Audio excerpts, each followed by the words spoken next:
शिव जब जयपुर से वापस लौटा तो शिवानी घर पर नहीं थी। शिव का दिल धक से रह गया, इस ख्याल से कि शिवानी कहीं छोड़कर तो नहीं चली गई, जबकि कॉन्ट्रैक्ट में अभी भी 2 दिन बचे थे। उसने शिवानी को कॉल किया।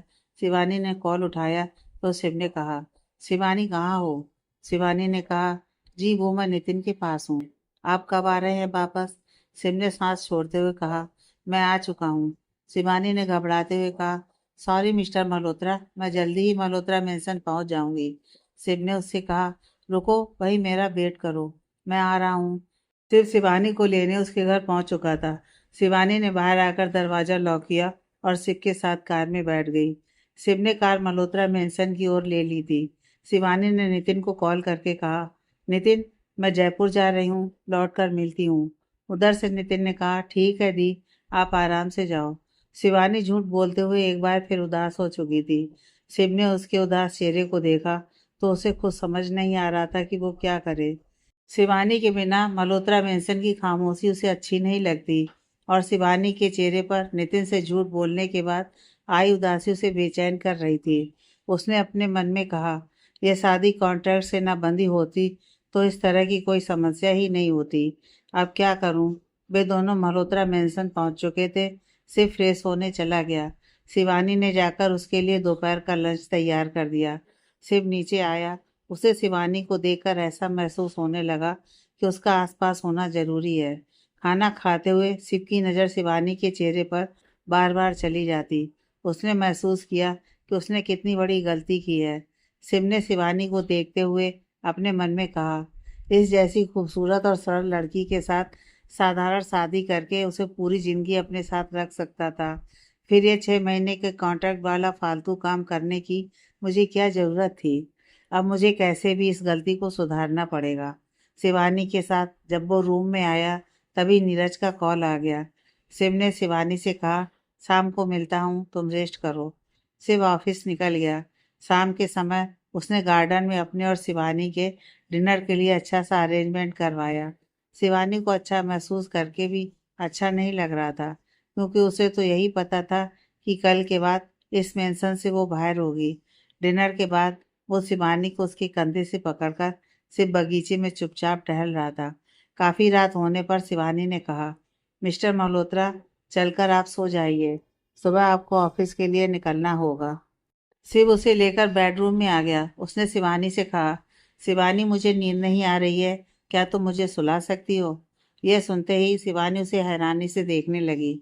उसने जब शिव के उदास और परेशान चेहरा को देखा तो उसने हामी में गर्दन हिलाते हुए कहा, ठीक है। शिव अपने रूम में न जाकर शिवानी के ही बेड पर लेट गया। शिवानी के लिए यह थोड़ा अजीब था, मगर फिर उसने मन में सोचा, कल से तो यह बेड आप ही का है। फिर करवा चौथ के दिन तो आप मेरे साथ ही तो लेटे थे, फिर इसमें इतना सोचने जैसा कुछ नहीं। शिव लेटा हुआ था, जबकि शिवानी उसके बगल में ही बैठ के क्राउन से टेक लगाकर बैठी शिव के सिर में हाथ फेर रही थी। शिव नींद की आगोश में जा चुका था। शिवानी भी बिस्तर की क्राउन से टिककर सो गई। सुबह जब शिव की आंख खुली तो देखा शिवानी सो रही है। शिव तैयार होकर जॉगिंग के लिए निकल गया। जब घर वापस आया तो अंदर ना जाकर बाहर बगीचे में ही रुक गया। उसने वकील को कॉल किया और उससे कहा कि मैं अपनी शादी को नॉर्मल शादी में कन्वर्ट करना चाहता हूँ। आप पेपर रेडी करें और मुझे 11 बजे मेरे ऑफिस में मिलें। उधर से वकील ने कहा, ठीक है, मैं आता हूँ 11 बजे। शिव अंदर आया तो शिवानी तैयार हो चुकी थी और ब्रेकफास्ट तैयार कर रही थी। शिव अपने रूम में गया। शावर लेकर तैयार होकर वो नीचे आ गया। ब्रेकफास्ट खाते हुए उसने शिवानी से कहा, तुम मेरे साथ आज ऑफिस चल रही हो? शिवानी ने थोड़ा आश्चर्य से पूछा, क्यों, आज क्या है? शिव ने हंसते हुए कहा, सरप्राइज है। शिवानी ने मन में कहा, अब जब मुझे अपनी जिंदगी से निकाल रहे हैं तो अच्छे से पेश आ रहे हैं। शायद ऑफिस में भी फेयरवेल की तैयारी हो। शिवानी के चेहरे पर मुस्कान थी, मगर उसका दिल जानता था कि उसके दिल में कितना दर्द है। वो तैयार होकर नीचे आ गई थी। शिव ने उसे तैयार होकर आते देखा तो वो खुद मुस्कुरा उठा। शिवानी उसके साथ ऑफिस चली गई। वहां पहुंचकर शिवानी ने कॉफी लाकर शिव की टेबल पर रखा और वहां रखी फाइलें उठाकर अरेंज करके रखने लगी। 10 बजे के करीब शिव के वकील का फोन आया। उसने शिव से कहा, मैं 12 बजे तक डॉक्यूमेंट्स के साथ आ पाऊंगा। शिव ने कहा, ठीक है। शिव शिवानी को लेकर फैक्ट्री की ओर निकल गया। इस दौरान उसने शिवानी के कंधे पर हाथ रखा हुआ था। वहां से जब वे दोनों वापिस ऑफिस आए तब भी शिव के हाथ उसके कंधे पर ही थे। ऑफिस में हर किसी ने यह नोटिस कर लिया था और खुसुर फुसुर भी शुरू हो चुकी थी। हालांकि सब जानते थे कि शिव ने कभी किसी लड़की के साथ कोई भी गलत हरकत नहीं की थी और सब शिवानी को भी जानते थे कि शिवानी कभी गलत चरित्र की नहीं हो सकती थी। उनके खुसुर फुसुर का मुद्दा यही था कि शिवानी इतने दिन बाद ऑफिस आई है और शिव ने हक से उसके कंधे पर हाथ रखा है। क्या वो शादी करने वाले हैं? अभी वे दोनों केबिन की तरफ जा ही रहे थे कि शिव की आवाज़ सुनाई दी। सरप्राइज! सबकी नज़र सामने पड़ी तो देखा एक लड़की ऑफ शोल्डर पिंक कलर का वन पीस पहने खड़ी थी। उस लड़की की थाई पर सबकी नज़र टिक गई। वो लड़की दौड़ती हुई आई और शिव के आगे आकर बाहें फैला दी। शिव ने कोल्ड एक्सप्रेशन देते हुए उसे देखकर नज़र घुमा ली तो उस लड़की ने कहा, शिव तुम आज भी वैसे ही हो। शिव ने कहा, टिया जंप लगाना बंद करो, यह मेरा ऑफिस है, सब काम कर रहे हैं, आपकी सैंडल शोर कर रही हैं। टिया ने झुंझलाकर कहा, मैं पूरे 1 साल बाद तुमसे मिल रही हूँ, फिर भी ये मेरे प्रति तुम्हारा कोड लुक। सिर्फ एक हक तो कर सकते हो। शिव ने एक हाथ पॉकेट में डाल रखा था, दूसरे हाथ से शिवानी को कंधे से खींचते हुए अपने केबिन की तरफ जाने लगा। टिया की नज़र शिव के साथ चल रही इस खूबसूरत लड़की पर पड़ चुकी थी और अब तक शिव के हाथों पर भी। उसने गुस्से में शिवानी के सामने आते हुए कहा, पहली बार शिव ने किसी लड़की को इस तरह पकड़ा है। तुम हो कौन? शिवानी अब शिव के हाथ हटाने की कोशिश कर रही थी मगर शिव ने उस पर हाथ कस दिया और टिया से कहा, मेरे पर्सनल मामलों में बोलने वाली तुम कौन हो? टिया ने बिफरते हुए कहा, शिव मैंने अपने पापा से बात कर ली है तुम्हारी और मेरी शादी की। शिव गुस्से में उसे घूरते हुए कुछ कह पाता कि टिया शिवानी की तरफ उंगली दिखाते हुए फिर बोल पड़ी, वैसे तुम कौन हो शिव की? रखैल हो? शिव जैसों कमन बहलाने के लिए हर दिन कितना चार्ज करती हो? शिवानी की आंखें भर आईं। उसने शिव की ओर देखा। उसे अब अपने और शिव के रिश्ते को लेकर दिल में दर्द महसूस होने लगा। शिवानी ने कंधे पर से उसका हाथ झटक दिया और वहां से तेजी से दौड़ती हुई बाहर निकल गई। शिव का अब अपने गुस्से पर कोई काबू नहीं रहा। वो टिया के करीब गया और पूरे स्टाफ के सामने टिया के सर पर 6-7 थप्पड़ बरसा दिए। फिर वो चिल्लाते हुए बोला, जिसका अपमान किया है तुमने वो मेरी बीवी है। अब देखो तुम्हारा और तुम्हारे बाप का क्या करता हूँ। शिव ने वहां खड़े नीरज की ओर देखकर टिया की ओर देखा और हाथ से फिनिश का इशारा कर दिया। नीरज हामी में सिर हिलाकर चला गया। अब से बाहर तेजी से भागा। उसने गार्ड से पूछा तो उन्होंने बताया कि वो मल्होत्रा मेंशन के लिए टैक्सी लेकर निकली थी। सिर्फ जल्दी से अपनी कार में बैठा और मल्होत्रा मेंशन की ओर तेजी से ड्राइव करते हुए निकल गया। घर पहुंचकर वो अंदर पहुंचा तो उसने देखा शिवानी तेजी से सीढ़ियों से ऊपर जा रही थी। शिव ने आवाज देते हुए कहा, शिवानी बात सुनो। शिवानी ने जैसे ही शिव की आवाज़ सुनी उसने एक बार पीछे देखा और फिर आगे कदम बढ़ाया ही था कि उसका पैर फिसल गया। शिवानी सबसे ऊपर की सीढ़ी से लुढ़कती हुई नीचे की तरफ आने लगी। शिव की चीख निकल गई, शिवानी! शिव ने दौड़ लगा दी। सीढ़ी से नीचे गिरी शिवानी के सिर से खून निकल रहा था। निर्मला जो कि तेज आवाज की वजह से वहां आ गई थी, उसने डॉक्टर को कॉल करके शिवानी के सीढ़ी से गिरने और सिर में चोट आने की जानकारी देकर जल्दी पहुंचने के लिए बता दिया। थोड़ी ही देर में डॉक्टर खुराना और उनकी पत्नी डॉक्टर मधु दोनों ही वहां आ गए। शिवानी को शिव अपने कमरे में ले आया था। डॉक्टर मधु ने घाव को साफ कर उस पर टाँके लगा दिए और शिवानी को नींद का इंजेक्शन दे दिया। खाने के लिए कुछ मेडिसिन दे दी और कहा, कुछ भी दिक्कत हो तो हमें बुला लेना। दोनों डॉक्टर्स जा चुके थे। शिव वहीं शिवानी के पास बैठा था। दोपहर में शिव ने कुछ नहीं खाया। नीरज ने फ़ोन करके शिव से कहा, टिया की खन्ना एंटरप्राइजेज के साथ डील कैंसिल कर दी गई है। साथ ही प्रोजेक्ट पूरा करने में देरी करने के लिए अब वो 100 करोड़ की पेनल्टी भी करेंगे।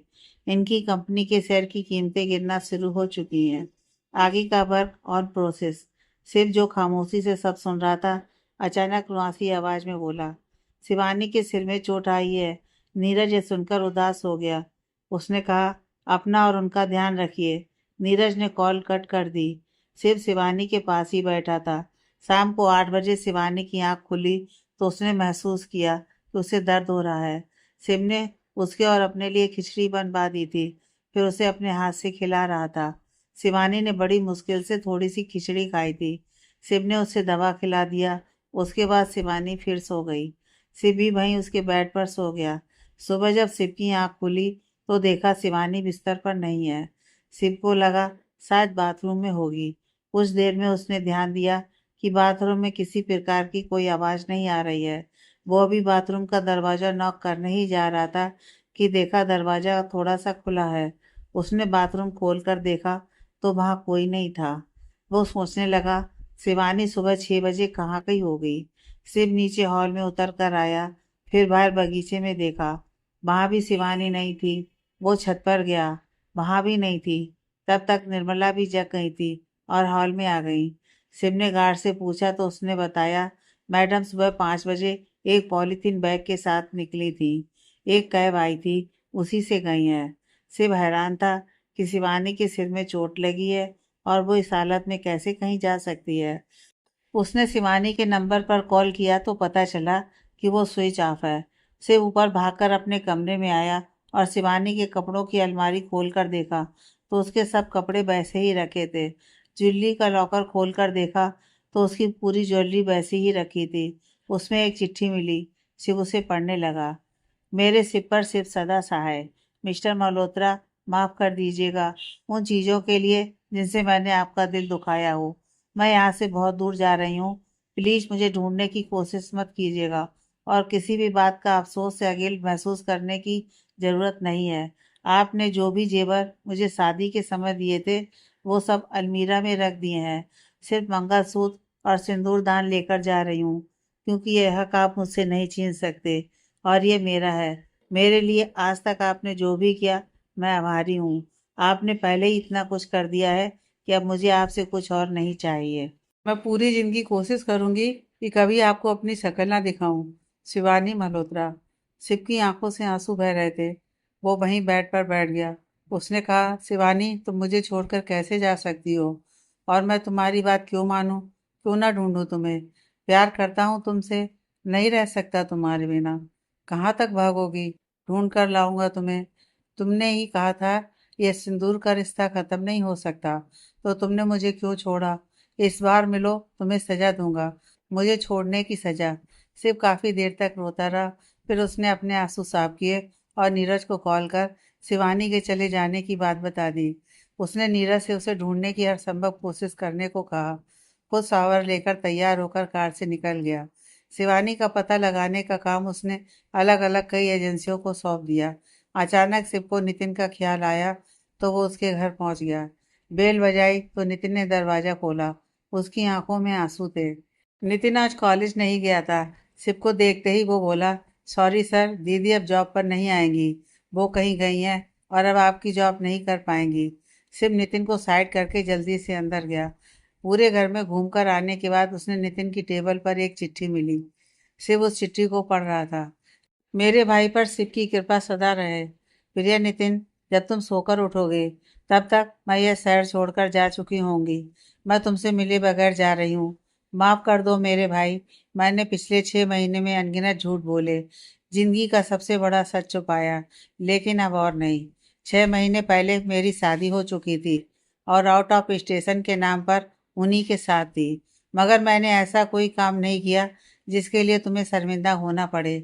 बस मजबूरी समझ लेना। इस घर के कागजात लॉकर में है। यह घर मैं खरीद चुकी थी। माफ कर दो। तुमसे यह सच भी छुपाया। मैं अपने पति से दूर जा रही हूँ। इस वजह से यह शहर छोड़ना जरूरी हो गया था। जब कभी मुझे महसूस होगा तो मैं खुद तुम्हारे सामने आ जाऊंगी। फीस तुम्हारी इस साल की पूरी जमा हो गई है। अपनी बहन को माफ कर दो। शिवानी। शिव ने टेबल पर चिट्ठी वापस रखी और पीठ फेर कर घर से निकल गया। उसके बहते हुए आंसू नितिन नहीं देख पाया, मगर उसे शिव का बर्ताव थोड़ा अजीब सा महसूस हुआ। शिव के जाने के बाद उसने दरवाजा वापस बंद कर लिया और फिर चिट्ठी वापस हाथ में उठाकर पढ़ने लगा। शिवानी ट्रेन में बैठी किसी सोच में गुम थी।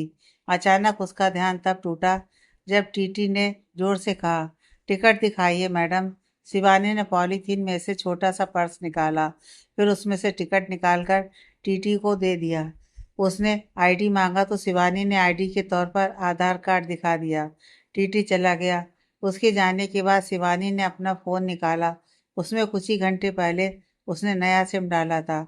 उसमें कुछ वेबसाइट पर जाकर उसने किराए का मकान और hostel for working women search किया। फिर एक छोटी सी डायरी में एड्रेस और फ़ोन नंबर नोट कर लिया।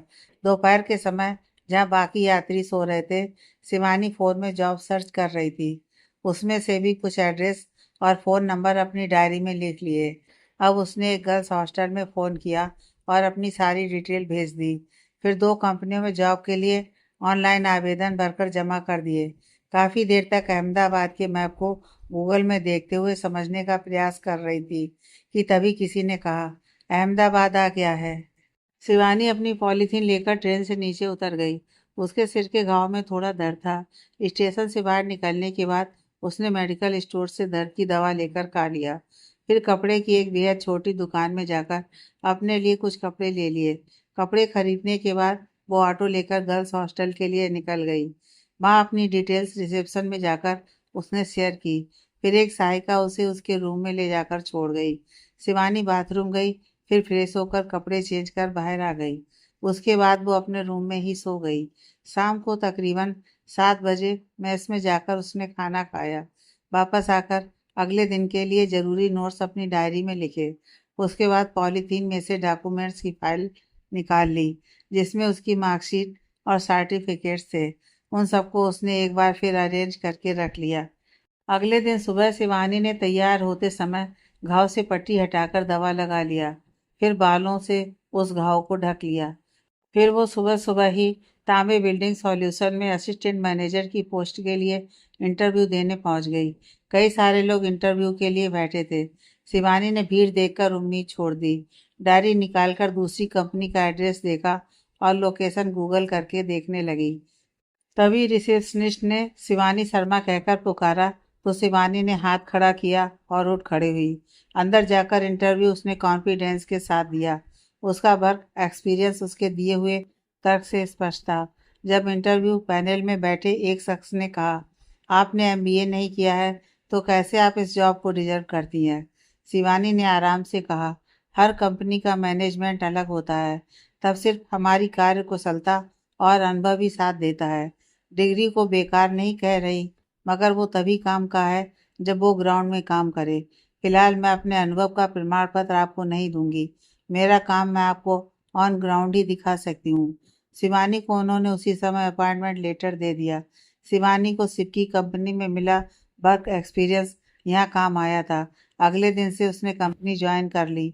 बहुत मेहनत और लगन के साथ काम करने की वजह से हर कोई उसकी प्रशंसा कर रहा था। कुछ ही दिनों में कंपनी ने उसे रहने के लिए एक फ्लैट भी दे दिया। शिवानी अब सुबह सुबह कार ड्राइविंग भी सीख रही थी।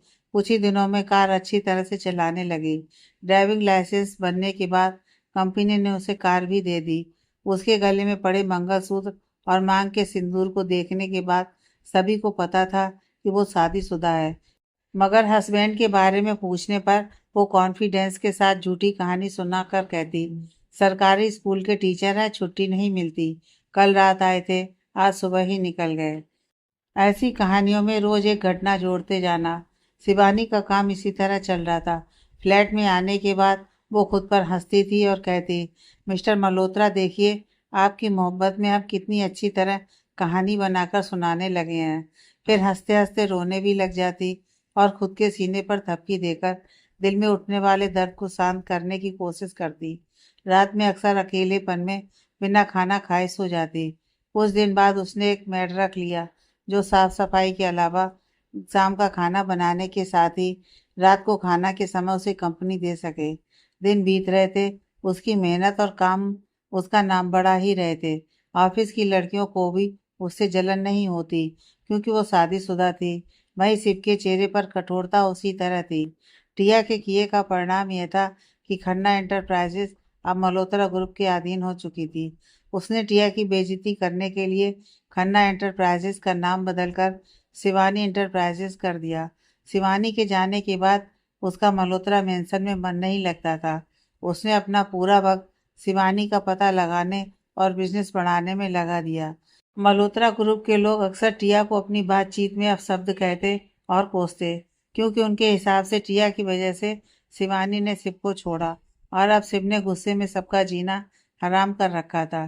कंपनी के लोगों के वर्किंग आवर्स बढ़ा दिए गए थे, क्योंकि शिव को खुद घर जाने का मन नहीं होता, इसलिए वो सबको ऑफिस में बिठाकर काम करता था।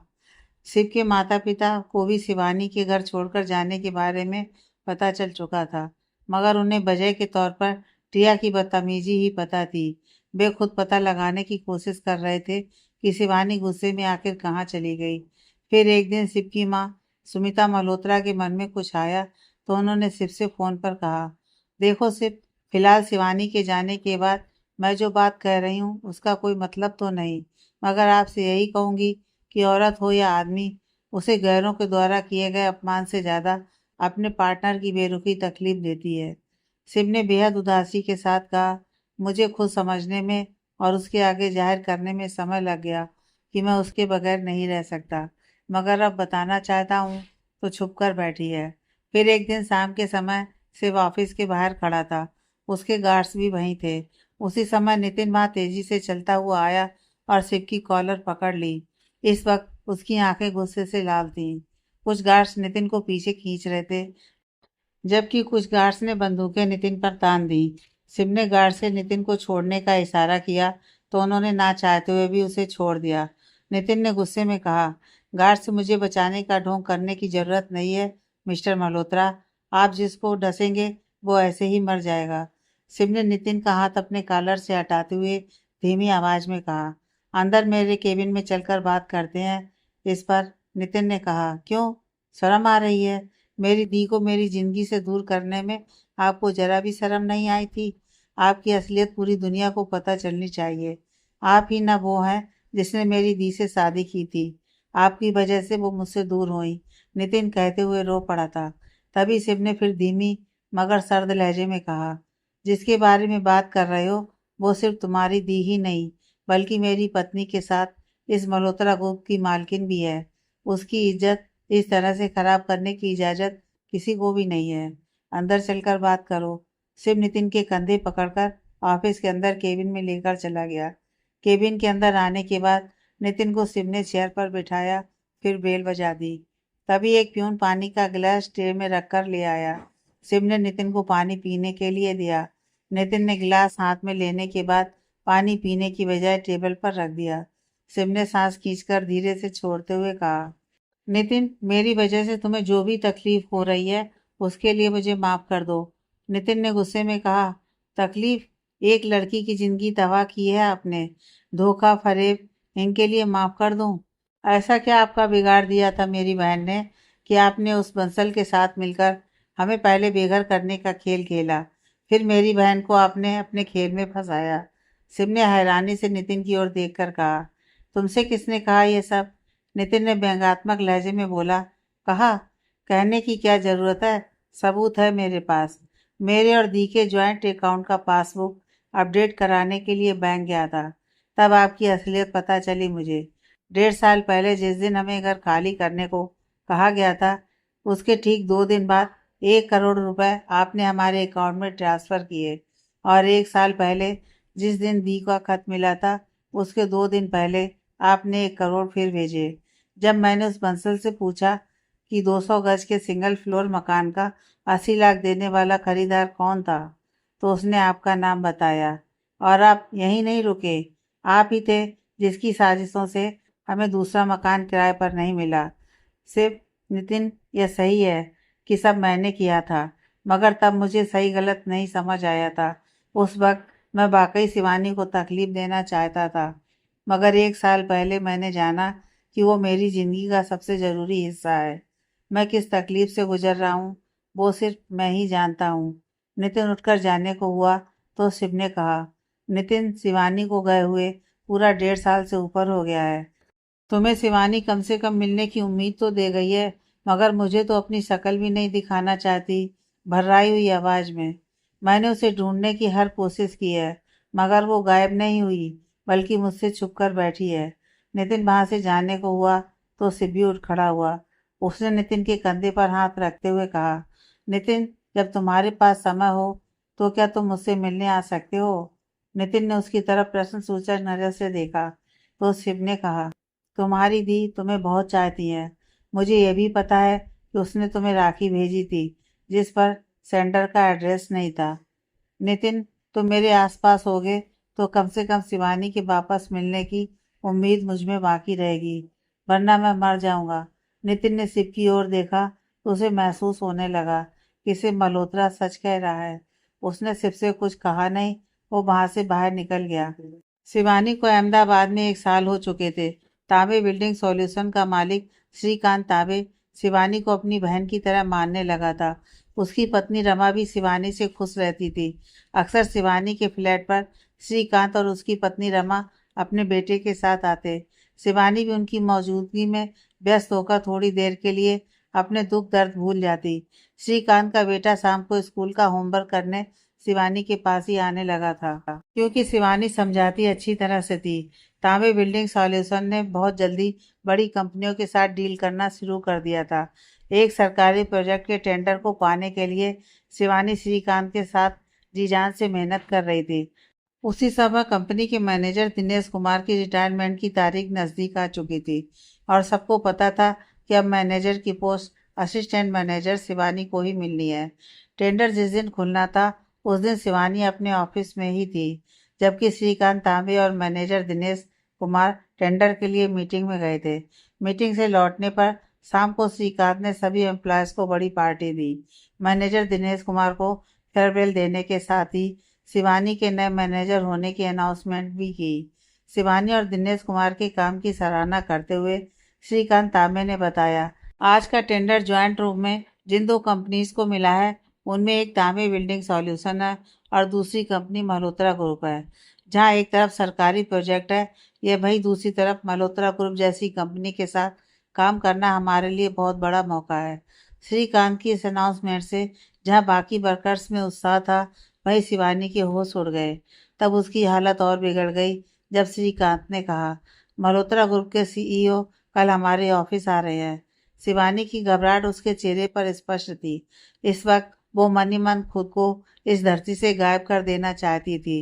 उसने पानी पिया और खुद को शांत करने की कोशिश की, मगर कोशिश बेकार थी। वो शिव का सामना नहीं करना चाहती थी। वो शिव को प्यार करती है, मगर जबकि उसे पता है कि शिव की जिंदगी में उसका वजूद कुछ भी नहीं है। उसने मन में कहा, उनका सामना करने का मतलब खुद की बेइज्जती कराना है, जिसका कोई मतलब नहीं है। श्रीकांत ने जब उसके चेहरे पर पसीना और घबराहट देखा तो उससे पूछा, क्या बात है शिवानी, तुम परेशान क्यों दिख रही हो? शिवानी ने चेहरे पर हाथ फेरते हुए कहा, वो मेरी तबीयत खराब है, मैं घर जाना चाहती हूँ। श्रीकांत ने कहा, शिवानी, मैं किसी को तुम्हें घर छोड़ने के लिए बोलता हूँ? शिवानी ने घबराते हुए कहा, आप परेशान मत होइए, मैं चली जाऊंगी। श्रीकांत ने अपने ड्राइवर से शिवानी को उसके फ्लैट पर छोड़ने के लिए कह दिया। शिवानी ड्राइवर के साथ चली गई। आगे की कहानी नेक्स्ट पार्ट में।